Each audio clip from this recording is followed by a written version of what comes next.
Hey everybody, Daniel Fusco here, and welcome to today's 2-minute message. One of the things that gets me so excited about the idea of church. Now, I didn't always grow up being, hey man, it's such an exciting thing to be a part of church. But as I continue to be a part of a local church, I always love the fact that God is always inviting us from us as individuals and what he wants to do in us as individuals. And he's always inviting us into something greater. And really what God does is he as an individual, when a person puts their faith and trust in Jesus and they're saved, we're saved out of our sinful condition. And we're also saved into the church, which isn't a building. It's a community of people who live life together and have a shared goal, which is to glorify God.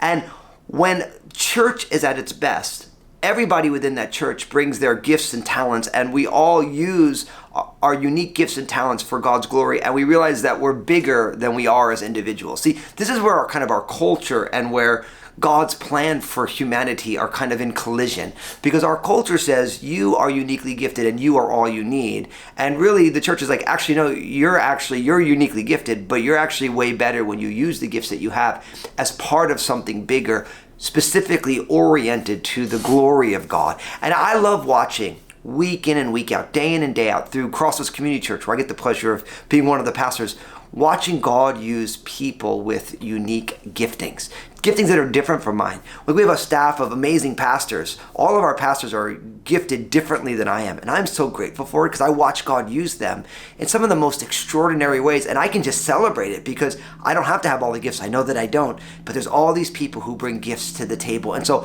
I want to let you know that your unique gifts need to find its home within the local church. That's what I do. I want you to share this video because we want everyone to use their gifts as part of something bigger than just themselves and their own life. And in the comment section, I want you to tag your local church, the church that you love to be a part of, and thank them for letting you be a part of it, and celebrate the way that you get to use your gifts. We realize that there's so many different people go to so many different churches, and we're just so grateful that you're willing to get outside of yourself and be a part of something bigger, all for God's glory. And God bless you today.